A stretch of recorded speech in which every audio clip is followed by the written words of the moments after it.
Hi, this is Deb from Never Too Late to Create. And today we are going to work on watercolor. And I am going to be showing you more techniques that I use more than we're trying to get to a finished piece.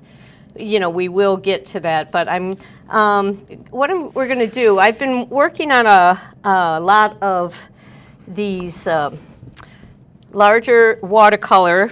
I find it's a fun way for me to do kind of, this is like imaginary painting.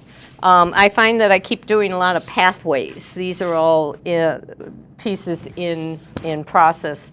And what we are going to work with, all right, I'll show you that one. This is one piece that I began the other day, and it's still in development. I'm trying to give you a choice of a pathway that leads this way, a pathway that comes over this way, and this one will eventually be called the choice. And I'm using these also as mock-ups for other paintings. This is another one that I started the other day using some forsythia outside the window. The outside area doesn't look like this at all, but just from imagination, I'm filling in the woods and the path. And the way, you also see the way that I am mixing my paints. I'll be showing you how I go with a lot of mixing on the paper itself. That's why you always see me working with a color chart of what paints that I do have for that session. We're gonna, I'll go over the paints that I'm gonna use and how I'm gonna use them initially, and then as we're working, you'll see. So I'm trying to give you an idea of what you can do with the materials that you have. So it's not so overwhelming. And a lot of it, I find, is just play. And you will discover your own little style. And if you experiment and you try different techniques, then you can reject some, or you find yourself drawn to others, and you'll find yourself experimenting a little bit more. And that's basically what is going to create your own style, and also develop just your knowledge of your materials, how you use them, how you mix color. Maybe you don't like to mix color and you just want to use everything straight. This is one of the things I love about watercolor, is because I work with transparent watercolor first and foremost. Lately I've been experimenting with using a lot more of opaque white. A lot of artists will do that. What that happens is you're changing your transparent pigment to an opaque pigment, which allows you to cover up other areas that you thought, I lost the light there. And anyway, we'll get into all of that. The inspiration for today, we're going to use this painting of this wood scene because I wanted to show you how you can come about and create those little sun rays peeking through the tree. And we're going to try to focus on creating a lot more light. Now this painting, actually, I did that in acrylic, and I did it 50 years ago. So it's quite old. I was a teen.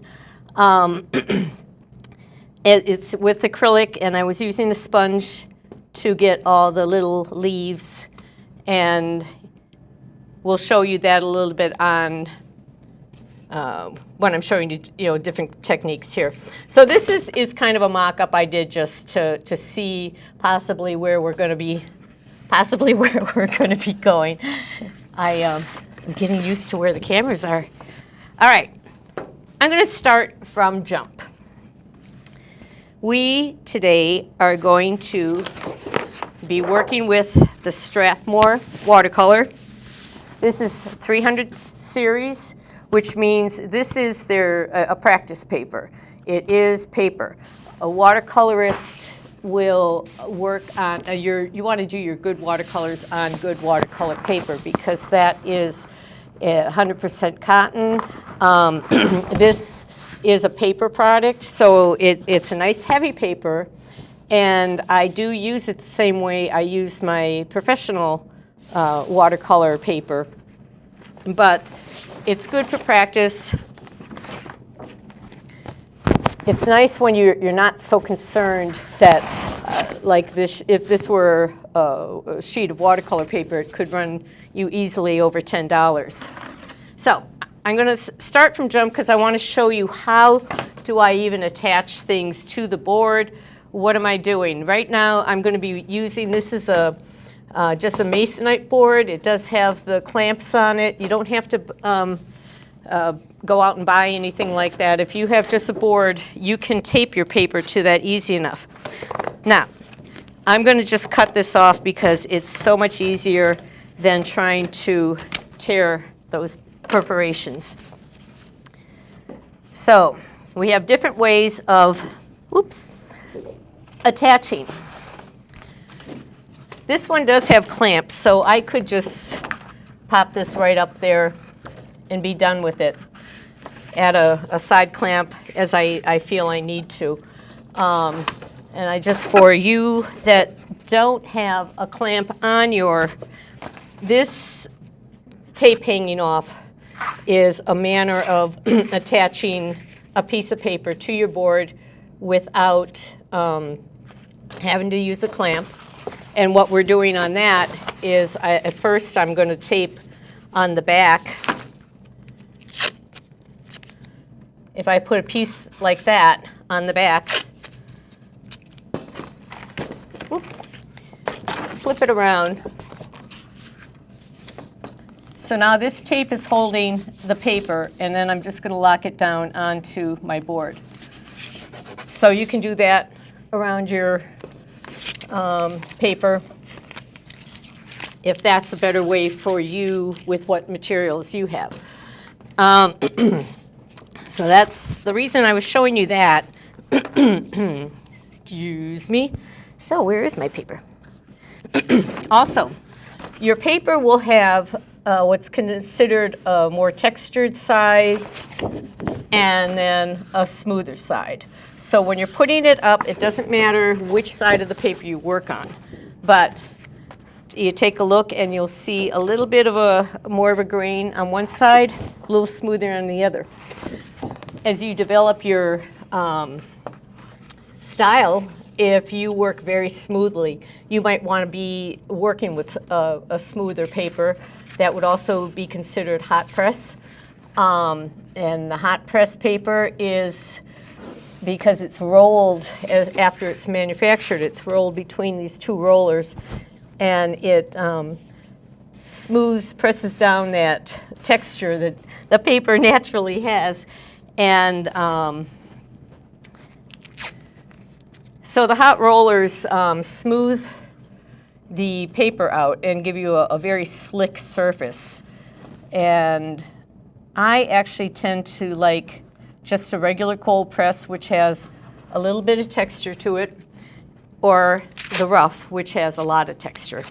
The paper we're working on today is kind of closer to the cold press than hot press. So I'm kind of showing you that taping method again. I do have those 2/4 down. This is there. On this board, I will sometimes come in on the sides with clamps as needed. It depends there again on how wet you're working, whether or not you feel you need to really lock a lot of this down. But for what we're going to be doing today, we're just going to kind of freelance it and see how things are. Another thing I want to do is I'm going to be working with brushes that none of them are over, this whole batch, each brush, there's nothing in this batch over $20, and they're probably less than 10. Now, I do have these big fancy watercolor brushes. These are all very fine quality.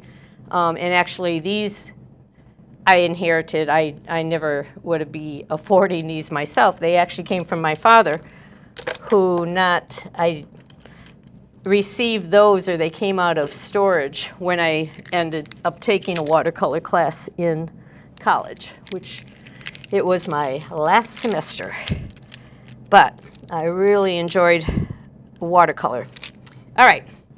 Let's see, where should we start? I don't want to move my palette. I'm going to show you how I begin with this palette. The palette that I'm working with today, I have been experimenting with Golden's QOR series, and this is a set of 24.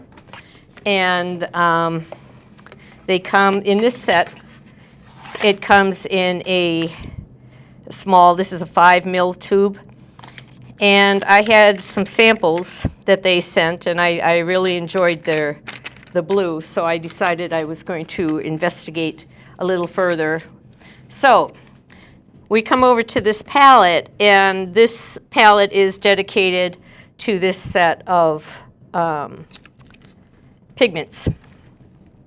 Now, the set, I had to put 4 colors in each of these last trays because I put my main rainbow, put my earthy colors here and my blacks here, just because that's the size of this palette that we have to work with.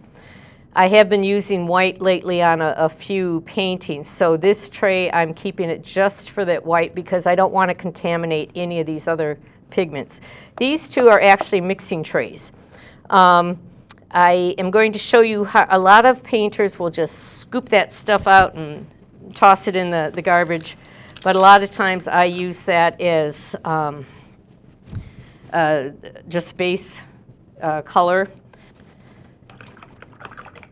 Let's see, how should we? There's different ways we can come about.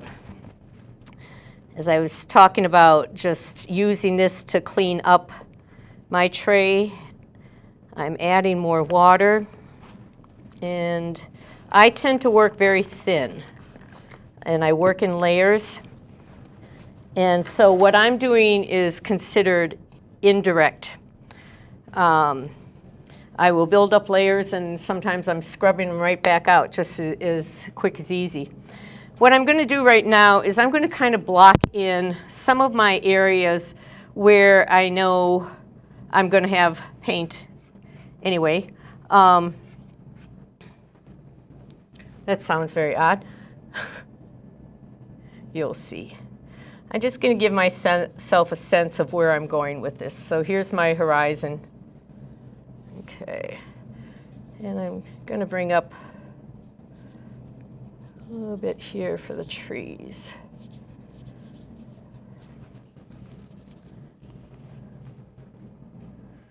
Now, if I look at this painting and I see kind of that, I'm looking for that angle. Now, when you're working with your laying out, because as you see, I'm not drawing anything, but I'm looking at that. What is that angle? Now, if I hold my hand in the same spot, I can pretty much get that same angle here. Visually, I just kind of look at that, and then I go, okay, it's right about there. And this is your painting, so you can make it be whatever you want it to be. It doesn't have to be identical. You can change, and that's what I find fun about these, is that if I decide, I put my friend in one of those paintings that you see walking with her dog. She took the trail to the right, and okay. So what I'm doing right now is I'm going to leave those areas that I want to keep that lightest color in there. And we're just going to do a very rough, don't try to fill in like all of this because we're doing the woods. So the woods are messy. And you'll see me scrubbing at my paper quite often. But see, you see how I beat up my little brush. This is a very inexpensive brush. It probably about $5 at the most. If you look in art supply stores, it would be under the category of the like Chinese brush. This is another brush along those lines that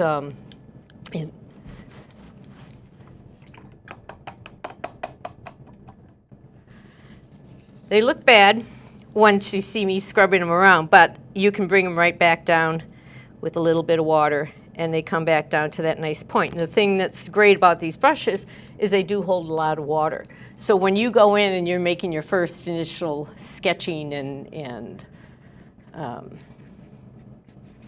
need more pigment over here. Lost that train of thought. All right, so when you're coming in here at first, let's look at this. See, we've got another angle coming here. It's almost the same angle, isn't it? At some point, what you're working on becomes more design and pattern than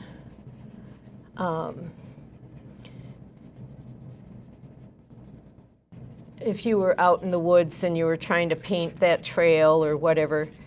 You can change your trees or let them end up in any old form.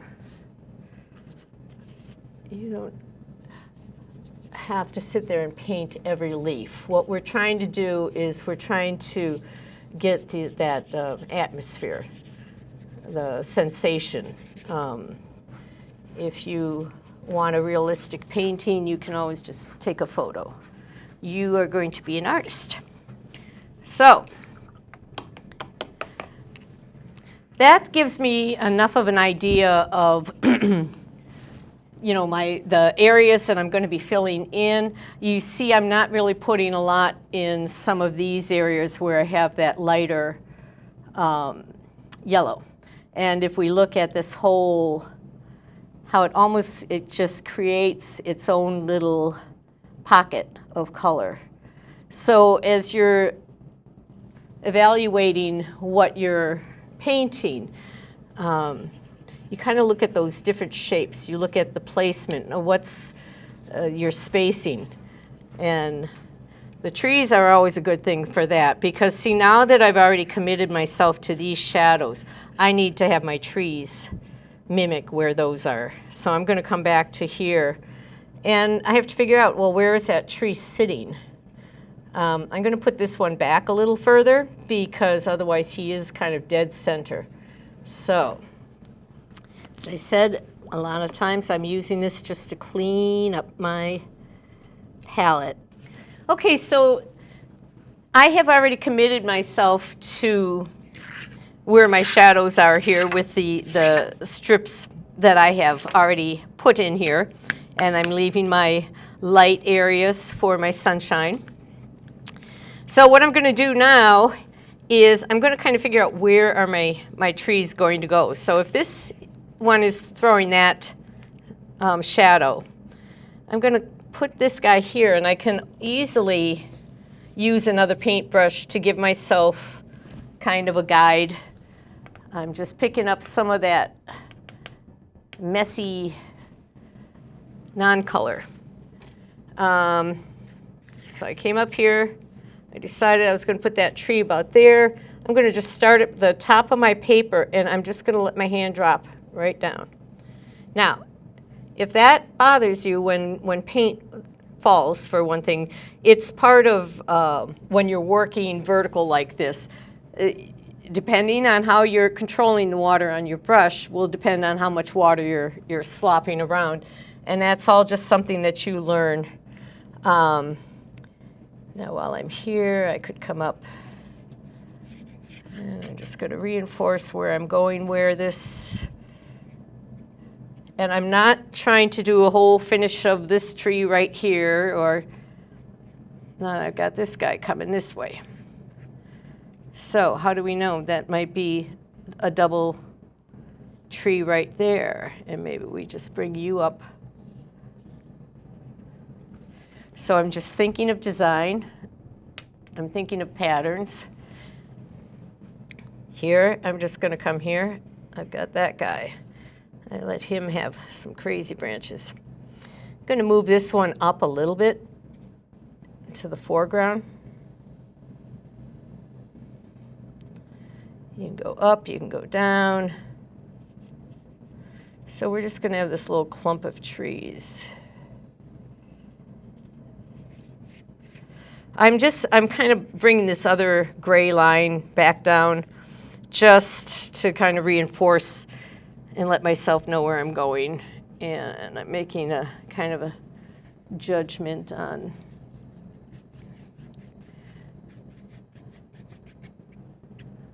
so as you can see, the way I'm painting, the way I'm using this brush, you're like, oh my gosh, what the heck is she doing?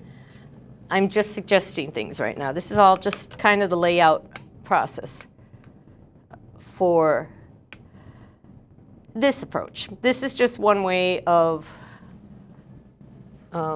approaching your painting, because right now we're just practicing. We're playing with color.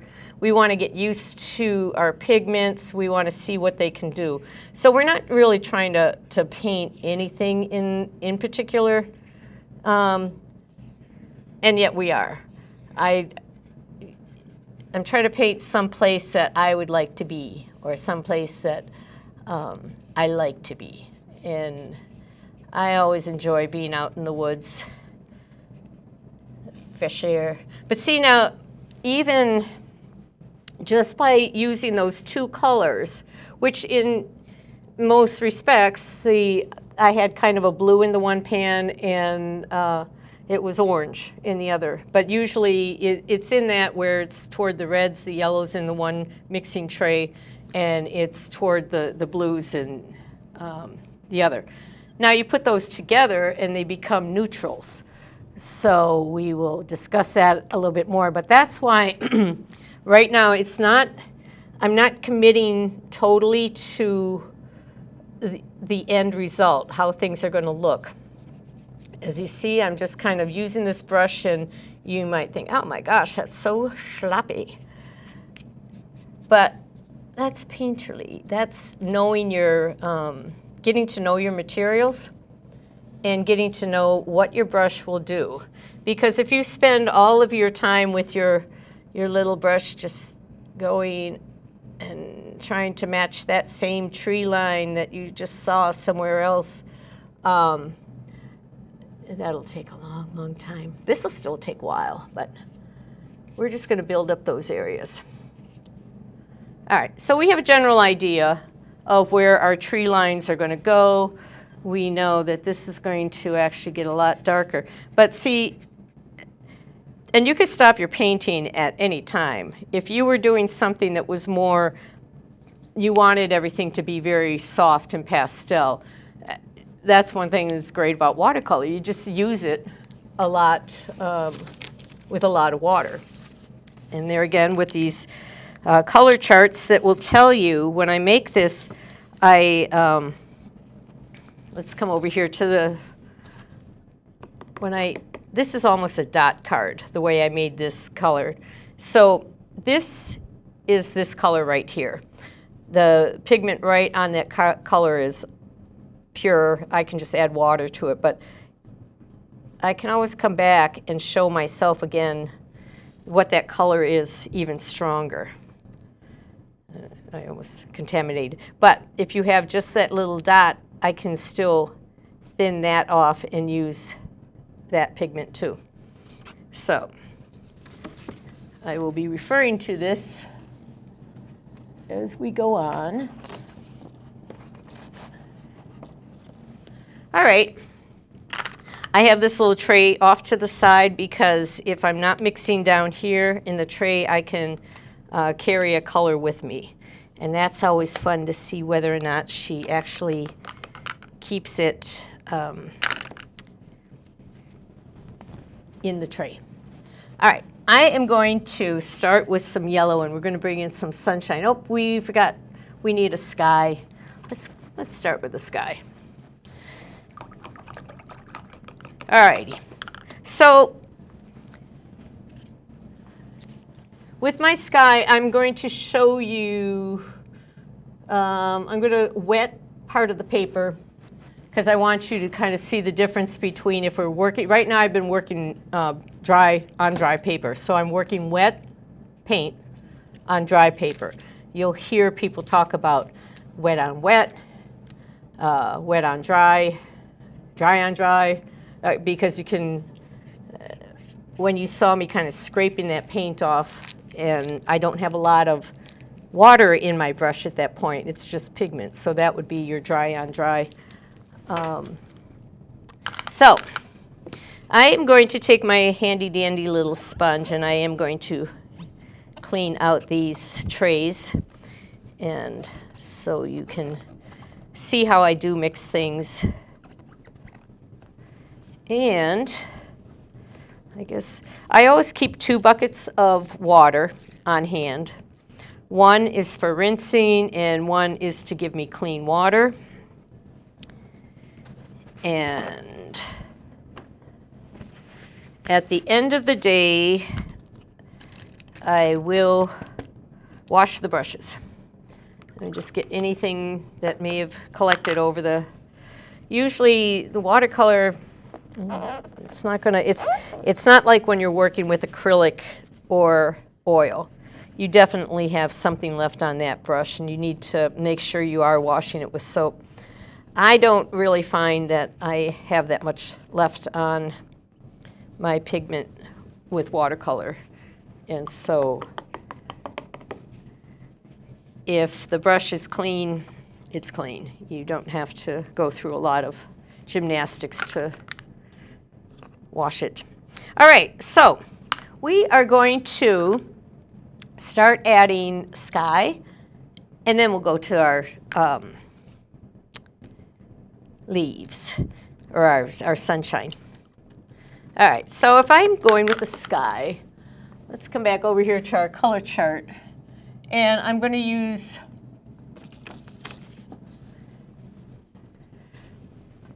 I'm going to start with the cerulean blue. Now, it looks a little dirty because it got some of the ultramarine in there. Now, what I just dipped out here, these colors, some of them are really, really strong. This is a lot of pigment. This is going to give me too dark for what I want. And that is just something that as you work, the more you work, you'll know what you have in your brush. And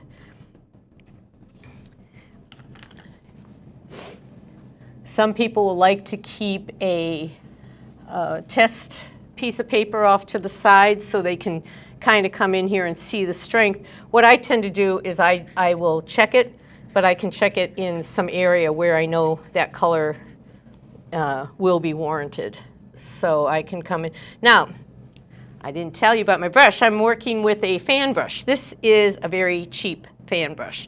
Let's come over to this camera again. And I can show you that fan brush. This one is a hog bristle, both of these. And what that means is that in the painter's world, this is usually seen as a brush that you would use in oil, or you could use in acrylic. I am using it in watercolor. I work in all different kind of mediums, and this one, the same thing, just tinier. We had one more. As some of these other fan brushes, this is a softer, these are nylon. And when you put water on these, they separate differently. Oh, this one is keeping its shape. It's this one I wanted to show you. When you add paint, a lot of times it'll flick apart like that. And that is good because you will find that you can use that to make weeds, or like if I wanted to bring in some grasses, I can just pull that up lightly.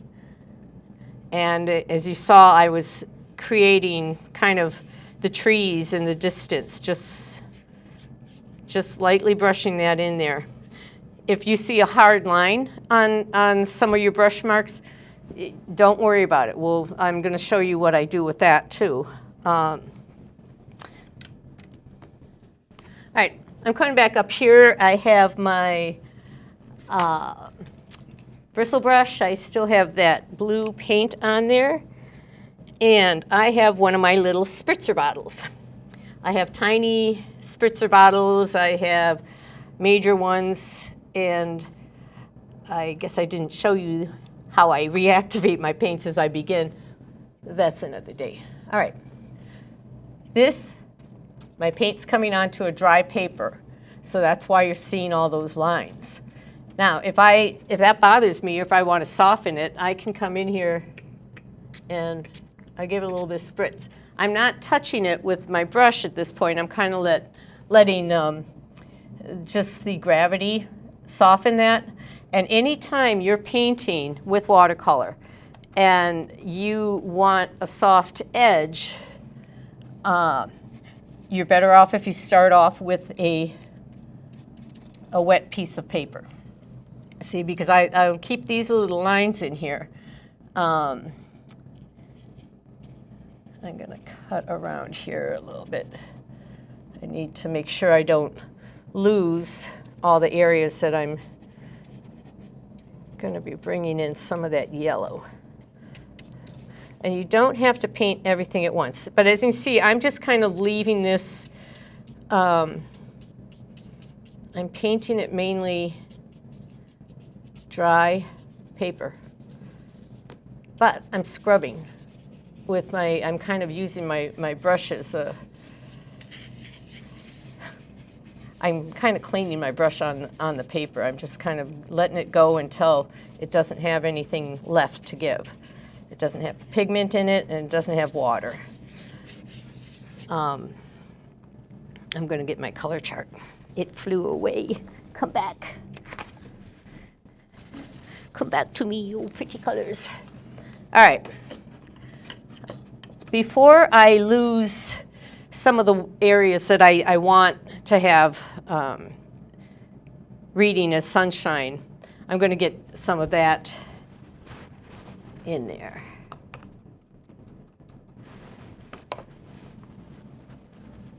Okay, where are we coming in? I'm going to show you another fancy brush. Now this fancy brush is your 39-cent chip brush. I use these a lot because you can get a good texture from them. I used to go into people's homes and faux paint their walls. And these were the brushes I used quite a bit for that. All right, so we're going to go with yellow. I'm going to start here with my brightest yellow. And what I do when I begin, I come around and I give a squirt of water to all my pigments to wake them up. Now, I was painting with them earlier today, so the tray's already pretty wet. These areas where I did put 4 colors into one tray, if I wet them as much as I just did in these self-contained ones, I will have a puddle of, it's just a blend of all of them. So what I do, if I think I'm going to use something, I might squirt right into the corner just to kind of keep that water up on where I have that blob of the pigment. This last tray has a Payne's Gray, which is actually more of a blue, and a neutral tint. Now these are colors that just came with this kit. I normally would not purchase any of those. I usually just kind of mix that dark. But a lot of people like to have a neutral pigment, and it's just something that they have learned to paint with. And, all right, so I'm going to take my little chip brush. This is what I like about it. See how it can just pound on there, and I can give myself a leaf, and I'm just bouncing that brush on there. And so instead of painting every single leaf. I'm just going to be adding that color because we're trying to give you the illusion that you're out in the woods and it's a bright sunny day, and we're just going to see if we can make that happen here. So I'm just bouncing this, adding that yellow, and I'm using my brightest yellow. My next yellow is a little earthier, but when I thin it out, it can be as light. It just is a warmer yellow, so it starts to head toward that orange. But this is my sharpest yellow, and I'm going to dip quick into my water because I want this really soupy, and I'm going just direct. You're going to see me doing not so much color mixing on here as opposed to up here. I'm going to be doing a lot of that mixing up here. All right. Now I can bring that yellow all the way down through because you have to you know, things aren't just going to shut off in your woods. These colors can all blend into each other later. All right.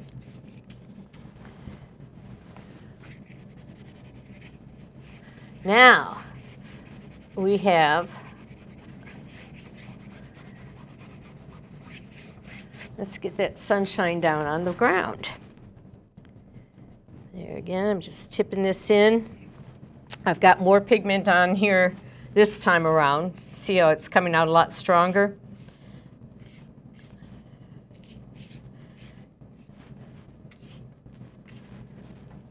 If I find that that's too much, or if I want it a little reduced, I can come in this way. I can go with my spray bottle, and I'm just kind of softening everything. And I'm just giving it more water to travel with because water is your medium. That's going to allow your pigment to do what it does. And that's what's fun with watercolor, is there's a lot of different approaches. You'll find somebody else and you'll watch them and their style of working is totally different. You should, you know, if you're interested in learning, the important thing to do is to just paint or do something every day. Even if you can only make a little doodle, look out your window and doodle the car or the person walking by. I always like to challenge myself, so I'm kind of like practicing memory painting, and because lately what I'm doing is I'm painting things that were in the past, but I don't necessarily have a photo to work from but that doesn't mean I can't put something together using bits and pieces. It's all within your imagination. All right, I'm going to add just a bit more of my yellow.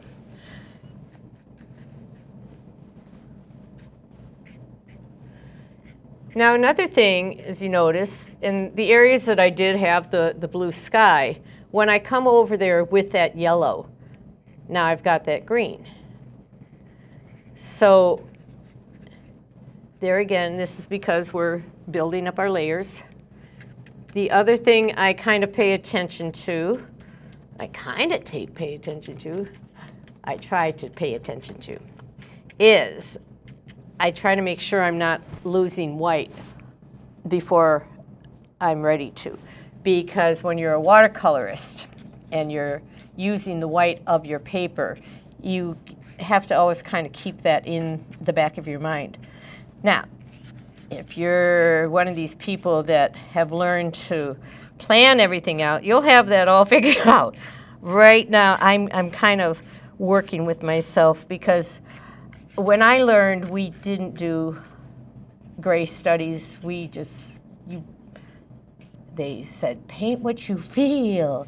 So we didn't do a lot of all the planning that you can do, which does save you a lot of time, because I like to know generally where I'm going. Otherwise, you kind of get yourself backed into a corner, and you're like, well, now where am I taking this? Another thing that a lot of watercolorists will do is they will totally just let the piece dry in between layers. I tend to try to just go to a different area, and if you're checking to see how wet an area is, if you lay the back of your hand on that paper, you'll feel by the coolness how wet it is, and sometimes you'll just see how wet it is. Now, if you see how my paper is starting to get a little wiggly, that is just because it's absorbing that moisture, and it's not a big deal. If that bothers you, you can tape along all four edges, just in this manner. I a lot of times don't do that, and I really should, because it does give you a nice white border. On this paper, though, because it is paper, you might want to, now if I use this wall tape, this is the more expensive but nice tape that you can use for when you're painting around your trim, and the adhesion on it is meant to not affect your delicate surface. So on this paper, that works well, because I can pull this off and not have the paper come with it. If I'm using just my regular masking tape, there's a good chance I'm going to lose that paper. Oh, actually, I can show that to you, because on this piece, we'll just look off in this corner, that, in fact, I'll just bring it up underneath here. On this piece, you can see, like, when I pulled the paper, or this was masking tape, and I just pulled it off without being very careful. So you see I took off that layer of paper at the very top. It's not a big deal. If this were a piece that I were going to mat, I would just cut the mat so it covered that up. But when you're working on practice paper, the tapes that you use may or may not affect you. All right.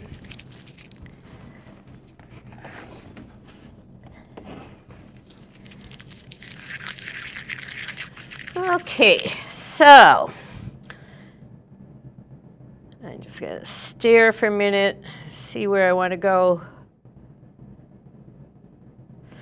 All right. Might not look like much now, but we'll get there. Now, the thing with painting in this manner, we're also going to be paying attention to our values, because right now, if I take and hold this up, this that I'm holding in my hand is just a little grayscale that I made. I attached it to the ruler, so it's kind of handy to take with you. This basically is 0, no color, unless you're the people that go the opposite way. Some people start at 10 and go 10, 1. I go 0, 10. So 10 is my darkest.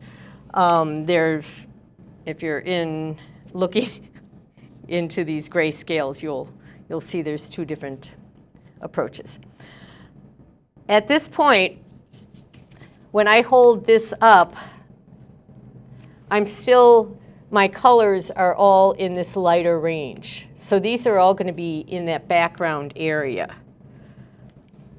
All of these are still very light. And when people are going, what's that value? What are you talking about? See, now if I put, this sky is basically matching that. Do you see how the gray kind of just disappears? But see, if you look at it from here, there's a sharp contrast. But here, there, you don't see that sharp contrast. There, you see that sharp contrast again. So these are the things that you're looking at for your, see, here's my darkest dark. And here, I'm coming in a little bit lighter. I'm not quite there, but and I'm not quite as dark as that. But I'm, oops, within that range. That probably sounded like a whole bunch of mungo bumbo, but too bad. Too bad for you. All right, so we are going to, this will start popping once we start bringing in some darks. But right now I'm still going to show you how we're going to try to build up our glowy forest.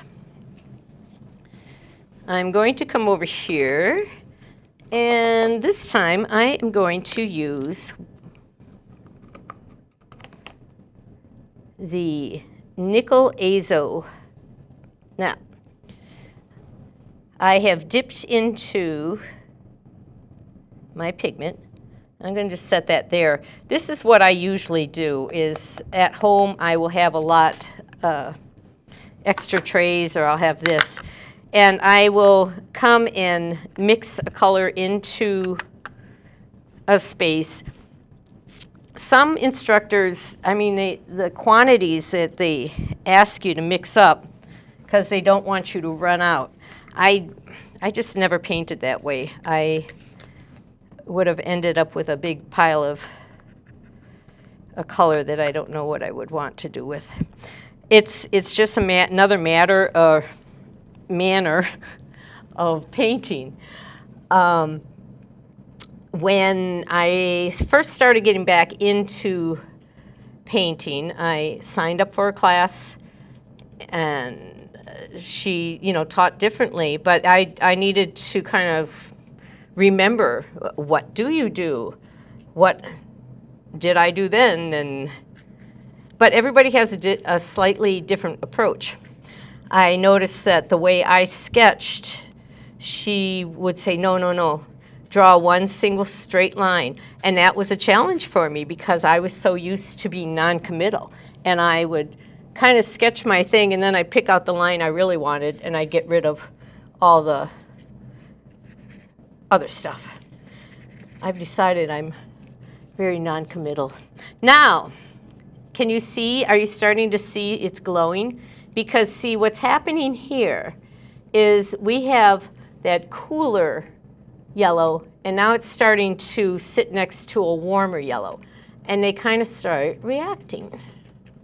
They don't kind of, they do react. And I'm going to use that fan brush, and do you see how I'm twirling it? I'm just kind of trying to make that stippled pattern.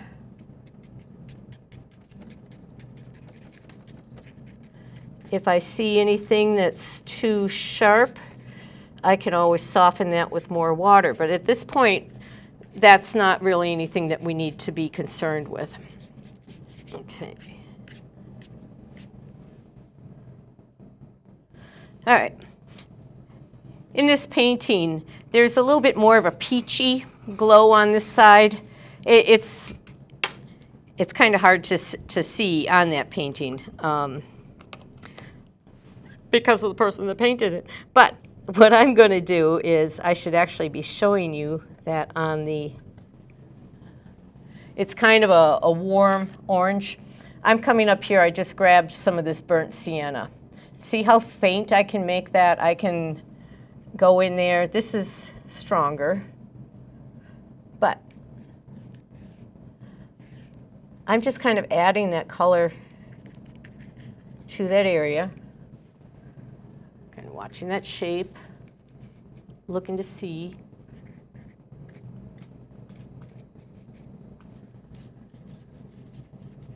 But see, this is the magic of it, is that if I look right here, this right there, that's just a beautiful, beautiful bleed. The way it's starting here with this warm color, and it's coming over here to these warmer oranges. Now, I could, if I was like really fixated on that, I could take that. I'm going to add I'm coming down to basically just add some moisture. I could come in here. This is going to be very strong, but I'm going to do it just to make you go, oh my God, what are you doing? Okay. We're going to bring in a little bit of this.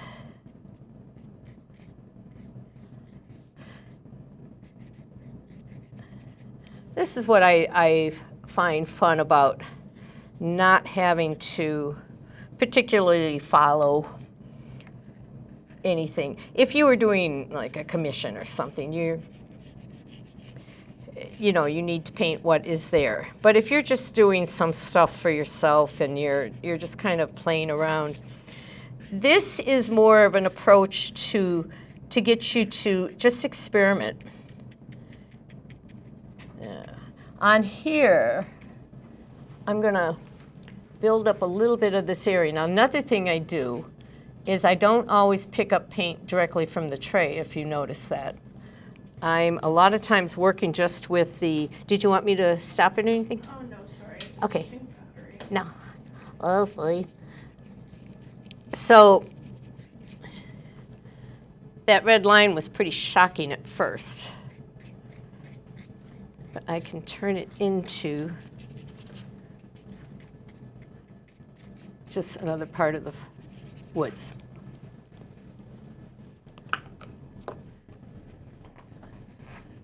Okay, I'm going to step up to the next, that chrome yellow, which is even a little bit more orange.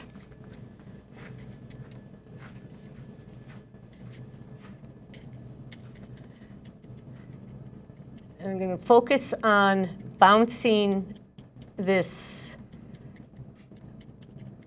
fan brush. I don't want to really paint it necessarily with a stroke, because you might fill in a little bit too much. But if you notice, and use all different sides of the brush. Sometimes you'll see me, I'm basically on the side of the brush. And as you can see, I'm just smushing the color around here.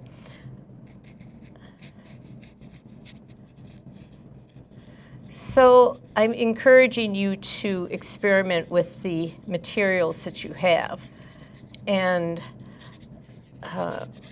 you might find that you do have a old chip brush laying around, and experiment with what will it do. As you see, I clean my brush off quite a bit on my paper.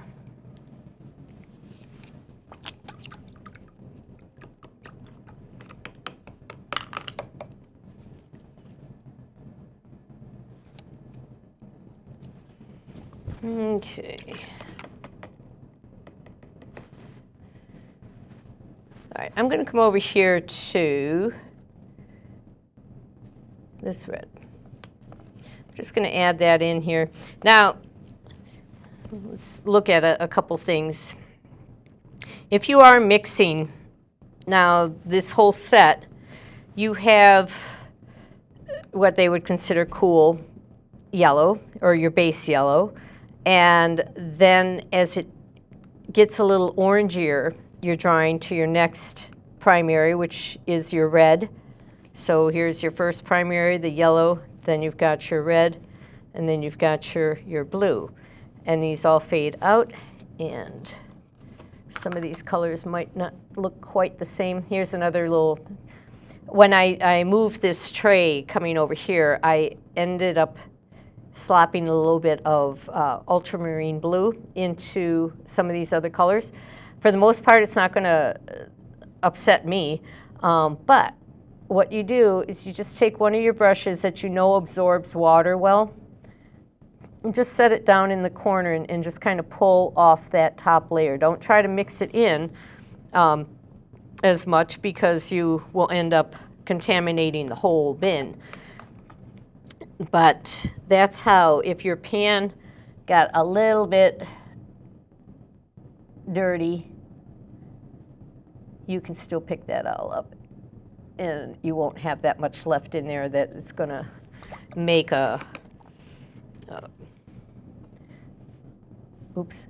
See, when I see that empty tray, because I'm not really used to having white around, and I've already contaminated it, but don't worry about that. I will end up cleaning in there, I'm sure. All right. I'm just going to come back here. Now I've got that blue on my, and you're like, why is she doing that? I'm going to come in here and build up some of these trees.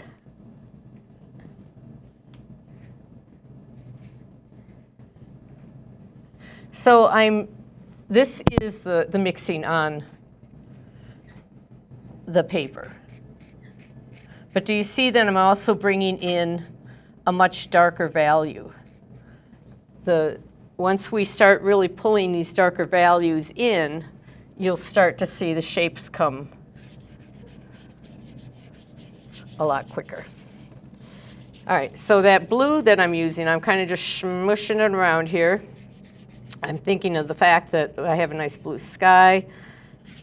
That is going to be reading into the rest of my painting.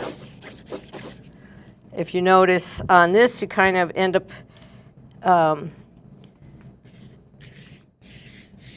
the way the sun rays come through.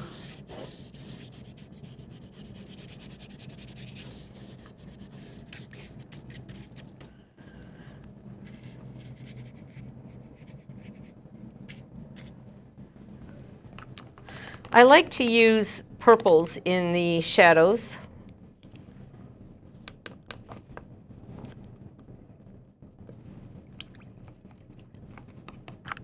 Normally, I would start with this is such a warm blue. It is something that I'm going to just bring into some of these pine trees here.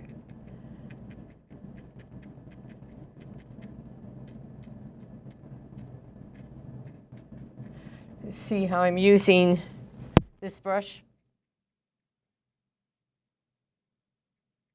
And all you have to do for reference, look out your window, or as you're driving, you see a pine, and start to look at the way the leaves or the branches fall, and they kind of come off at some odd angles sometimes. I heard an artist the other day say something about you have to make sure you leave sky holes for the birds to fly through. And I kind of like that. It's a nice way to think of it.